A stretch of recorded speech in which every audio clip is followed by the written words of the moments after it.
episode 30. Ngapain? Aku bahkan belum bicara apapun, ucap Dimas kesal. Lalu apa? Apa yang ingin kau katakan selain itu? Ucap Diva begitu takut. Dengarkan aku baik-baik ya. Jika kau benar-benar tidak ingin menggugurkan kandunganmu, maka hanya ada satu jalan. Apa? Ayo cepat katakan. Aku akan melakukan apapun demi anakku. Ucap Diva memegang tangan Dimas. Ikutlah denganku ke kota P. Apa? Mengapa harus ke sana? Kita akan mencoba pengobatan di sana. Apa kau mau? Tanya Dimas menatap Diva lekat. Diva terdiam dan berpikir keras. Diva, kau boleh memikirkan ini terlebih dahulu. Aku permisi. Ucap Dimas berdiri dari duduknya, ingin keluar dari ruangan Diva. Tunggu.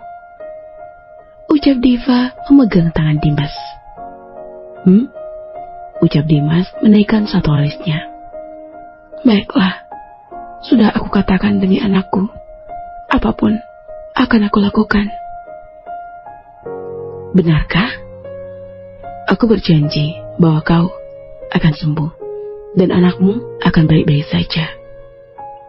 Kalau begitu kapan kita akan pergi? Tanya Diva mendongakkan kepalanya menatap Dimas. Secepatnya, aku akan mengurus semuanya dengan memberitahu Azil. Azil? Tidak Dimas, jangan. Aku tidak ingin siapapun tahu tentang keadaanku sekarang.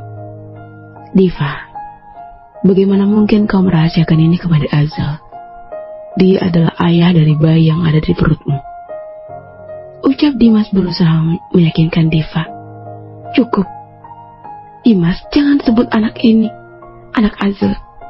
Dimas, ini anakku. Hanya anakku. Aku tidak akan membiarkan Azil dan keluarga tahu jika aku hamil. Ucap Diva menangis sambil mencengkram kuat lengan Dimas. Baiklah, jika itu yang kau inginkan, aku akan merahasiakan ini. Aku akan segera mempersiapkan semuanya. Sudah saatnya aku melupakan semuanya tentang Azil dan membawa anakku pergi dari sini. Batin Diva. 2 hari kemudian, hari ini Dimas mengantarkan Diva pulang ke rumahnya untuk menyusun pakaiannya dan lain-lain. Terima kasih, ucap Diva terus senyum turun dari mobil Dimas. Ingatlah, setelah bersiap-siap, kau harus istirahat. Besok pagi kita sudah akan berangkat ke kota P. Kau memiliki waktu hari ini untuk menyelesaikan segalanya. Baiklah, aku mengerti. Ucap Diva lalu masuk ke dalam rumahnya. Dimas hanya tersenyum dan kembali mengajukan mobilnya. Baru saja Diva ingin masuk ke dalam rumah, tiba-tiba ada sebuah mobil yang berhenti di depan rumahnya. Ternyata itu adalah mobil milik Azil. Diva, panggil Azil saat Diva ingin masuk ke rumahnya. Ada apa kau kemari? Tanya Diva melirik Luna yang selalu berada di samping Azil seperti lintas saja. Tenang saja, aku kemari hanya meminta kau untuk menandatangani ini. Ucap Azil memberi secari kertas dari pengadilan agama. Diva mengambil kertas itu yang diberikan Azil dan membacanya. Sungguh hati Diva terasa begitu sakit. Azil begitu cepat membuat semua itu. Tidak, aku tidak boleh menangis. Batin Diva. Dengan kondisinya yang masih belum stabil, tangan Diva perlahan gemetaran memegang ballpoint dan menandatangani surat tersebut. Sudah. Sekarang aku mohon, pergi dari rumahku, ucap Diva datar. Azil mengira jika Diva akan menyewa berkertas tersebut. Tetapi perkiraannya salah. Dengan tenang, Diva menandatanganinya. Sekarang mereka resmi bercerai. Azil, ayo kita pergi. Diva sudah menandatanganinya, ucap Luna memegang tangan Aziz. Lalu Diva masuk ke dalam rumah sambil memegangi perutnya. Zil, ada apa denganmu? Mengapa kau terus diam? Ucap Luna mulai kesal. Menurutmu, kenapa Diva terus memegangi perutnya? Ucap Azil bingung. Sudahlah, mungkin dia sedang sakit perut. Sekarang ayo masuk ke mobil. Ucap Luna menarik tangan Azil menuju mobil. Sementara itu tangis Diva pecah. Hatinya begitu hancur, membayangkan jika anaknya lahir tanpa seorang ayah. Itu membuatnya semakin membenci Azil. Sayang, maafkan Mumi. Mumi janji akan menjadi Mumi sekaligus Dedi untukmu. Ucap Diva masuk ke kamarnya. Diva mulai mengamasi barang-barangnya, memasukkan satu persatu bajunya ke dalam koper. Tiba-tiba ia teringat akan perusahaannya. Jika ia pergi, bagaimana dengan perusahaannya? Apakah aku harus menyerahkan perusahaan kepada Sela? Ucap Diva duduk di kursinya. Tapi jika aku menemuinya dan bilang tentang semuanya ini, dia pasti akan memberitahu Azil. Ucap Diva merasa bingung. Setelah berpikir cukup lama, Diva pun memutuskan untuk menulis surat untuk Sela dan Tania sahabatnya, supaya ketika ia pergi, mereka tidak bingung mencari keberadaan dirinya. Selesai, dan sekarang aku hanya tinggal mengantarkan surat ini ke kantor. Ucap Diva memasukkan 2 pucuk surat ke dalam tasnya. Diva pun berjalan keluar dari rumahnya untuk menunggu taksi. Mau kemana, Nona? Pria sopir taksi itu membukakan pintu untuk Diva. Perusahaan grup Afkar ya, Pak? Ucap Diva masuk ke dalam taksi. Baik, Nona. Tidak butuh waktu lama, Diva pun tiba di perusahaannya. Ia pun berjalan cepat masuk ke kantor, supaya tidak berpapasan dengan Sela. Karena jam segini, Sela pasti belum datang ke kantor. Nona muda, syukurlah Nona sudah sembuh, ucap Dewi menghampiri Diva. Dewi, bisakah kau membantuku? Tentu saja Nona, apa yang tidak buat Nona muda, ucap Dewi sedikit lebay. Tetapi begitulah sikapnya. Tolong berikan 2 amplop ini kepada Sela. Katakan padanya amplop berwarna biru itu berikan kepada Tania dan yang kuning untuknya. Ucap Diva memberikan 2 amplop kepada Dewi dengan warna berbeda. Tapi Nona, sebentar lagi Nona Sela pasti akan datang. Kenapa Nona tidak memberikannya sendiri? Tidak, bukan sekarang Dewi. Berikan itu besok. Ucap Diva memegang lengan Dewi. Baiklah Nona. Ucap Dewi menggaruk kepalanya yang tidak gatal. Baiklah, terima kasih atas bantuanmu. Aku permisi dulu. Ucap Diva bergegas pergi meninggalkan Dewi yang masih terlihat bingung. Nona, Nona, teriak Dewi. Diva tidak menghiraukan teriakan Dewi. Ia terus berjalan pergi meninggalkan kantor. Jalan Pak, ucap Diva masuk kembali ke dalam taksi. Kita mau kemana lagi Nona? Pulang Pak, ikuti saja arahanku. Ucap Diva menahan air matanya. Diva tahu jika memberikan surat ini hari ini, maka Sela akan menemuinya. Jadi dia meminta agar Dewi memberikannya besok, agar Sela tidak bisa menemuinya. Di sisi lain, Brian, apakah sudah menemui Diva? Ucap Mama Gita. Brian hanya diam menatap kosong tembok ruang tamu. Brian, ada apa denganmu? Sejak kemarin kau terus saja murung dan tidak mau bicara. Ucap Mama Gita kesal. Aku sudah menemuinya. Benarkah? Baguslah. Sekarang coba ceritakan pada Mama. Apa yang kau bicarakan dengannya? Ma, sudahlah. Kurasa cukup untuk mengganggu hidupnya lagi. Ucap Brian menatap mamanya. Brian, ada apa sebenarnya? Ayo katakan. Ucap Mama Gita bingung. Dia hamil, Ma. Ucap Brian dengan raut wajah yang terlihat menyesal. Benarkah? Lalu? Ucap Mama Gita duduk di sebelah Brian. Saat aku ke mansion Azil, dia sudah tidak berada di sana. Kurasa rumah tangganya dengan Azil sama hancurnya dengan rumah tangga aku dengan Tara. Nah, bagus. Jika begitu, kau akan semakin mudah untuk mendapatkan Diva kembali. Cukup, Mah. Apa yang Mama katakan? Sudah cukup aku membuatnya menderita. Sekarang aku tidak ingin masuk kembali ke dalam kehidupannya.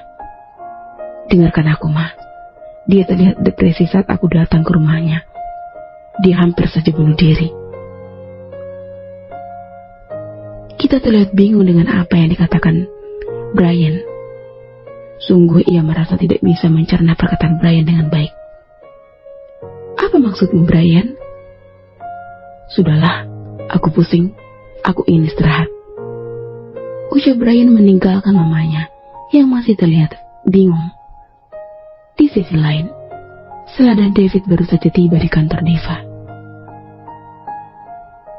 Terima kasih kau sudah mengantarku, ucap Sheila turun dari mobil David. Sama-sama. Kalau begitu aku ke kantor dulu ya, ucap David tersenyum sambil menampilkan lesung pipinya yang begitu manis. Baiklah, hati-hati, ucap Sheila melambaikan tangannya. David pun kembali melajukan mobilnya menuju kantor Azal. Sementara Sheila berjalan memasuki kantor. Dewi, tunggu, ucap Sheila memanggil Dewi yang sedang membawa berkasnya. Iya, ada apa, Sheila? Apakah kakak ipar sudah datang? Tanya Sheila kepada Dewi. Dewi terdiam. Ia bingung, entah apa yang harus ia katakan kepada Sheila. Dewi, kau kenapa? Tanya Sheila bingung. Iya, Nona Sheila, tadi Nona muda sudah datang tetapi hanya beberapa menit dan dia pergi lagi entah kemana. Benarkah? Apa kau tidak sempat untuk bertanya? Tanya Sheila menaikkan suatu alisnya. Maaf Nona Sheila, saya tidak sempat bertanya apapun karena sepertinya Nona muda sedang terburu-buru. Baiklah, kalau begitu terima kasih, kau boleh lanjut bekerja, ucap Sheila memegang pundak Dewi. Baik Nona Sheila, ucap Dewi kembali melakukan pekerjaannya. Sheila bingung, tidak seperti biasanya Diva pergi ke kantor hanya beberapa menit. Ada apa dengan kakak ipar? Apakah dia masih kurang enak badan? Tetapi kenapa dia sama sekali tidak mengabariku, bahkan tidak menitipkan pesan? Batin Sheila sambil berjalan menuju ruang kerjanya. Di sisi lain, Dimas begitu sibuk mengurus segala sesuatu untuk keberangkatannya dan Diva besok pergi. Sampai-sampai ia lupa untuk datang ke Mansion Azal untuk merawat Tuan Beller. Dokter Dimas, ini surat rujukan untuk Nona Diva yang Anda minta, ucap asisten Dimas yaitu Lisa.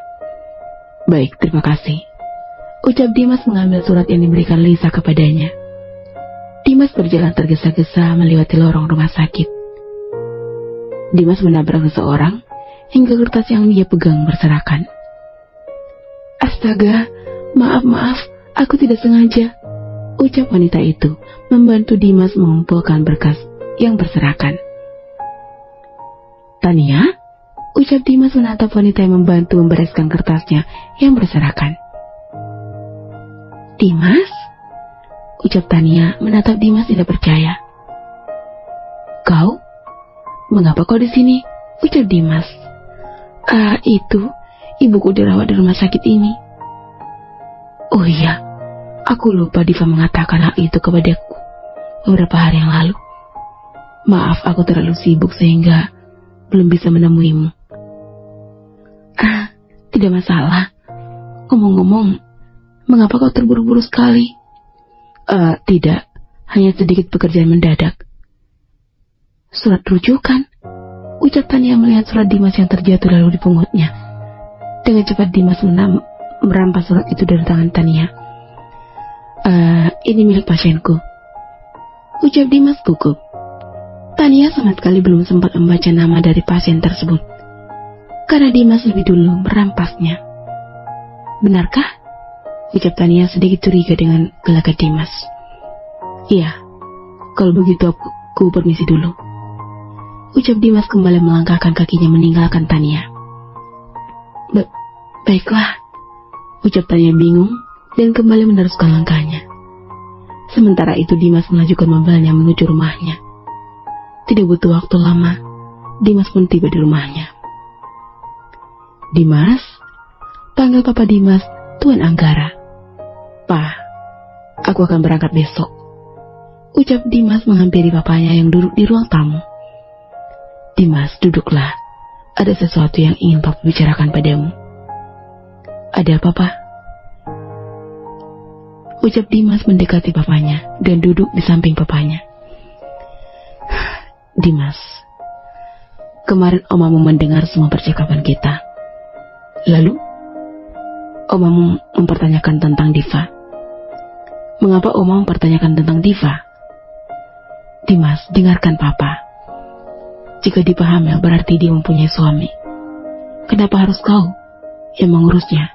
Apa kata suaminya nanti? Nah, aku tidak ingin kau menghancurkan rumah tangga orang lain. Dan aku juga tidak ingin pada akhirnya kau terlalu berharap dan sakit hati." "Pah, tenang saja. Aku memang mencintainya. Tetapi aku juga membantunya dengan tulus, Pak. Aku tidak mengharapkan apapun." "Baiklah, Nak. Jika kau benar-benar ingin membantunya dengan tulus, Papa hanya ingin bilang berhati-hatilah,"